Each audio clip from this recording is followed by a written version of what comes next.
ఈరోజు రైతు బజార్ వెళ్ళానండి. పండుమిర్చి దొరికింది. కొంచెం ఎక్కువ దొరికితే బాగుండేది, కానీ ఎక్కువ లేవు. ఆవిడ దగ్గర కొంచెం నేను ఏరుకుంటే మంచివి ఒక అర కేజీ దొరికాయి అనమాట. దీంతో మనం 2 రకాలుగా పచ్చళ్ళు చేసుకోవచ్చు. మనకి ఇంట్లో ఈ 2 పచ్చళ్ళు చాలా ఇష్టంగా తింటారు కూడాని. ఒకసారి ఏమేం పచ్చళ్ళో నేను చూపిస్తాను.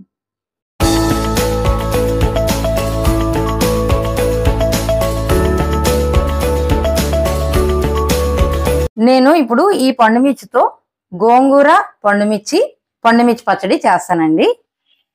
నేను రాత్రే గోంగూర కడిగి ఒక కాటన్ క్లాత్ మీద ఇలాగా ఆరబెట్టుకున్నాను ఫ్యాన్ కింద. చూసారు కదా, దీంట్లో వాటర్ అది లేకుండా మనం నీడ పట్టున ఫ్యాన్ కింద ఆరబెట్టుకోవాలండి. అలాగే పండుమిర్చి కూడా ఇలా తొడాలతో ఇవి తీయకూడదండి. ఇవి తీయకుండానే వీటితో కడుక్కుని ఇది కూడా మనం ఒక కాటన్ క్లాత్ మీద ఆరబెట్టుకోవాలి. ఫ్యాన్ కింద ఆరబెట్టుకుంటే సరిపోతుందండి. ఈ పండుమిర్చి ఉన్నాయి కదండి, ముందుగా ఈ తొడాలు తీయకుండా మనం కడుక్కుంటాం కదండి. అదే తొడాలు తీసేస్తే ఈ లోపలికి వాటర్ వెళ్ళిపోయి పండుమిర్చి నిల్వ ఉండదండి పచ్చడి. అందువల్ల మనం ఇప్పుడు తీసుకుంటాం తొడాలు. వీటికి అన్నిటికీ తొడాలు ఇప్పుడు తీసుకుంటాం.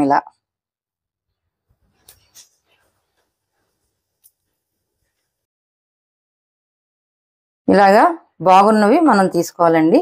పచ్చడి నిల్వ ఉండాలంటే పండుమిర్చి బాగుండాలి. ఇలా వీటన్నిటిని మనం ముచ్చికి ఇప్పుడు తీసిద్దాం. ఇలా బాగున్నవి తీసుకోవాలండి. ఇది చూసారా, మెత్తబడిపోయింది. నేను కడిగినప్పుడు బాగానే ఉన్నాయి, ఈ రోజు బాగాలేదు. ఇలాంటివి మనం వేసుకోకూడదు. ఇలాంటివి వేసుకుంటే పచ్చడి పాడైపోతుంది. కడిగినప్పుడు ముచ్చికి ఊడిపోయిందండి, ఇందులోకి వాటర్ వెళ్ళిపోయింది. అందువల్ల ఇలాంటివి వేసుకోకూడదు మనం. ఇప్పుడు ఈ పండుమిర్చిని చిన్న చిన్న ముక్కలుగా మనం కట్ చేసుకోవాలండి. ఈ విధంగా కట్ చేసుకోవాలి. ఒక మిరపకాయని 3 ముక్కలుగా మనం కట్ చేసుకోవాలి.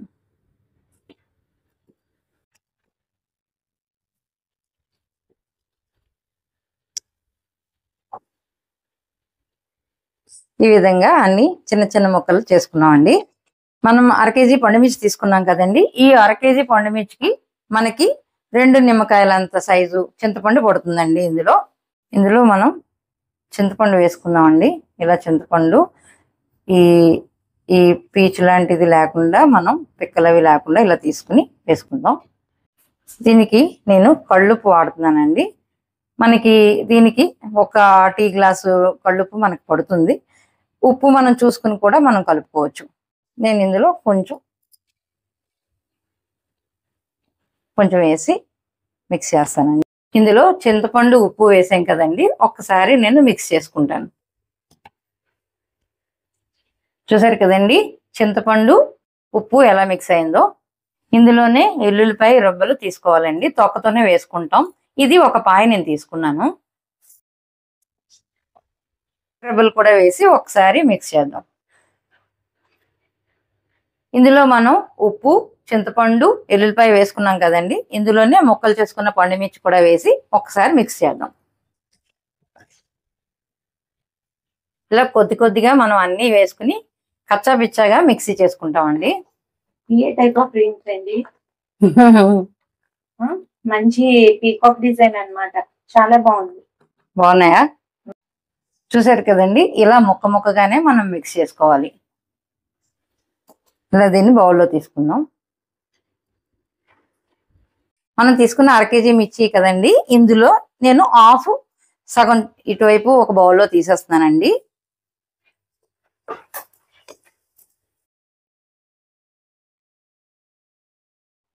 ఇది పండుమిర్చి పచ్చడికి, ఇది గోంగూర మిక్స్ చేస్తానండి ఇందులో. ఇప్పుడు ఈ 2 బౌల్స్ లో కూడా నేను ఒక్కొక్క స్పూను మెంతుపిండి, ఆవు పిండి కూడా కలుపుతానండి. ఇందులో 1 స్పూన్ మెంతుపిండి వేస్తున్నాను. అలాగే 1 స్పూను ఆవు పిండి మిక్స్ చేసుకుందాం.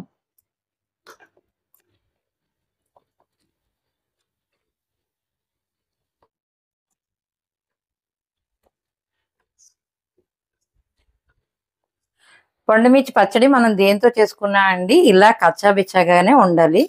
ఇది మరీ మెత్తగా చేసుకోకూడదు. నేను ఈ రెండింటిని ఇలా కచ్చాబచ్చాగా చేసుకుని బరకాగా చేసుకుని ఉంచుకున్నాను. ఇప్పుడు నేను ఇందులో గోంగూర కలుపుతానండి. గోంగూర కొంచెం వేపుకొని అది కూడా మిక్స్ చేసుకుని ఇందులో కలుపుకుందాం. ముందుగా కడాయి పెట్టి స్టవ్ వెలిగించుకున్నాము. మనం పచ్చళ్ళకి ఎప్పుడూ కూడా పప్పు నూనె తీసుకోవాలండి. నేను ఇది వేరుశనగ నూనె తీసుకుంటున్నాను. కొంచెం వేసుకుందాం. ఇలా గోంగూరని మనం నీడపట్టున ఎండబెట్టుకున్నాం కదండి, దీన్ని కొంచెం ఈ నూనెలో వేసి వేపుదాం.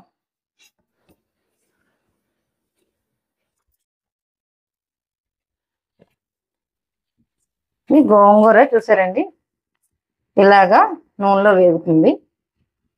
ఇలా వేపుకోవడం వల్ల పచ్చడి నిల్వ ఉంటుందండి. ఇలా వేగితే చాలండి గోంగూర. స్టవ్ ఆఫ్ చేసేద్దాం. ఇప్పుడు ఇది కొంచెం బాగా చల్లారాలండి, వేడి ఉండకూడదు. బాగా చల్లారాక మిక్సీ వేసుకుందాం. గోంగూర వేపింది చల్లారిపోయింది కదండి, ఇప్పుడు మిక్సీ పడదాం. పండుమిర్చి మిక్స్ చేసుకున్నాం కదండి, అందులోనే వేసుకుని మిక్సీ వేసుకుందాం.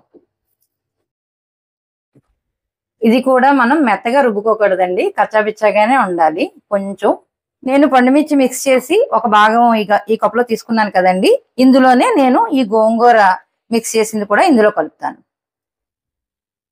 ఇందులో నేను కొంచెం ఇంగువ కూడా వేసుకుంటున్నానండి.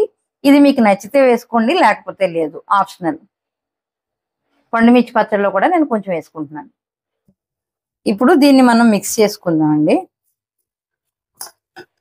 ఇలా గోంగూర పండుమిర్చి మిక్స్ చేసుకున్నాం కదండి, ఇందులో కూడా మనం ఇంగు వేసాం కదా, ఒకసారి కలుపుకుందాం.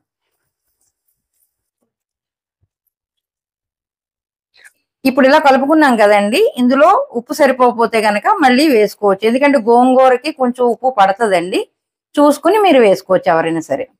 వీటిని ఇలా పక్కన పెట్టేసి ఒక రాత్రి అంతా ఇలా వదిలేద్దామండి. ఇవి ఇలా మనం ఆయిల్ కలపక్కర్లేదండి. ఆయిల్ కలపకుండా ఒక రోజు రాత్రి అంతా మనం ఇలా పక్కన పెట్టేసుకుందాం. పెట్టుకుంటే ఇవి రేపటికి ఈ పులుపు ఉప్పు అన్ని మిక్స్ అయ్యి మనకి బాగుంటదండి, ఊరుతుంది. అప్పుడు రేపు మళ్ళీ మనం ఆయిల్ వేసుకుని పోపు పెట్టుకోవచ్చు. నిన్న పండుమిర్చితో గోంగూర పండుమిర్చి పచ్చడి రెండు కూడా మనం అన్ని కలుపుకుని ఇలాగా ఒక నైట్ అన్ని వదిలేసాం కదండి, ఇవి చక్కగా ఊరే చూడండి, మంచి కలర్ వచ్చింది. ఇదిగో ఇది పండుమిర్చి, ఇది గోంగూర పండుమిర్చి. ఇప్పుడు ఈ పచ్చడికి పోపు పెట్టేసుకుందామండి. స్టవ్ వెలిగించుకుని కడాయి పెట్టుకుని ఇందులో నేను ఆయిల్ పోసుకున్నానండి. ఇది వేరుశనగ నూనె. ఏదన్నా మామూలుగా అదిరిపోయి అంతే. ఇవి చున్నీలకి శారీలకి కూడా పెట్టుకోవచ్చండి. ఎంత వెరైటీ ఇయర్ రింగ్స్ అన్ని భలే పెడుతున్నారు. ఏంటి పగడాల్లో ఉన్నాయి కదా, బాగున్నాయి స్టోన్స్ ఏవో. మీరు వర్ణించిన తర్వాత దాని అందం పెరుగుతున్నాయండి. పోపు వేసుకుందామండి. ఇందులో నేను శనగపప్పు, ఆవాలు, కొంచెం కచ్చాబిచ్చ కొట్టుకున్న ఎల్లుల్లిపాయ, ఎండుమిర్చి, కరివేపాకు. ఆల్రెడీ అందులో కూడా ఇంగు వేసుకున్నామండి, ఇందులో కూడా కొంచెం ఇంగు వేసుకుందాం. ఒక్కసారి కలుపుకుందామండి. పోపు వేగిపోయిందండి, స్టవ్ కట్టేసుకుందాం. ఇది పోపులో వేసుకుందాం. పోపు చల్లారిందండి. ఈ మనది పచ్చడి కొంచెం కొంచెమే కాబట్టి మనం కొంచెం గోరువెచ్చగా వేసుకున్నా తప్పులేదండి, ఎందుకంటే ఎక్కువ రోజులు నిల్వ ఉండదు కాబట్టి. కొంచెం ఎక్కువగా మనం సంవత్సరం అంతా పెట్టుకుంటే కనుక చల్లారి పెట్టుకుని అంతా కలుపుకోవాలి. నేను కొంచెం క్వాంటిటీ తీసుకున్నాను కాబట్టి నేను పోపు రెండిట్లోనే వేసేసుకుంటున్నానండి. ఎక్కువగా పెట్టుకుంటే కనుక పచ్చడి అప్పుడు మనం ఏం చేస్తామంటే ఇలాగే ఫ్రిడ్జ్ లో పెట్టేసుకుంటాం. మనకి ఎప్పుడు కావాలంటే అప్పుడు కొంచెం కొంచెంగా తీసుకుని పోపు ఎప్పటికప్పుడు వేసుకోవచ్చు. అప్పుడు కొంచెం ఫ్రెష్నెస్ కూడా మీకు ఆ పోపు వేసుకున్నప్పుడు ఆ కొత్త పచ్చడి తిన్న ఫీలింగ్ కూడా వస్తుంది. ఇప్పుడు ఇందులో కొద్దిగా అందులో కొద్దిగా పోపు వేసుకుందాం. ఒకసారి కలుపుకుందాం అండి.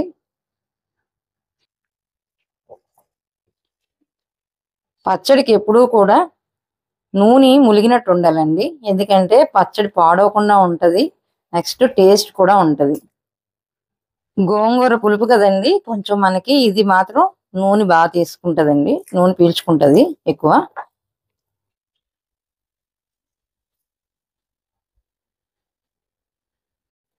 చూసారు కదండి పండుమిర్చి గోంగూర పచ్చడి ఎంత కమ్మటి వాసన వస్తుందంటే, ఆ పప్పు నూనె వేసాం కదండి, మంచి కమ్మని వాసన వస్తుంది. చాలా చాలా బాగుంది. ఒకసారి మీరు కూడా ట్రై చేయండి. చూసారు కదండి కమ్మనైన పచ్చళ్ళు. ఈ వీడియో కనుక మీకు నచ్చినట్టయితే కనుక లైక్ చేయండి, షేర్ చేయండి, సబ్స్క్రైబ్ చేయడం మర్చిపోకండి.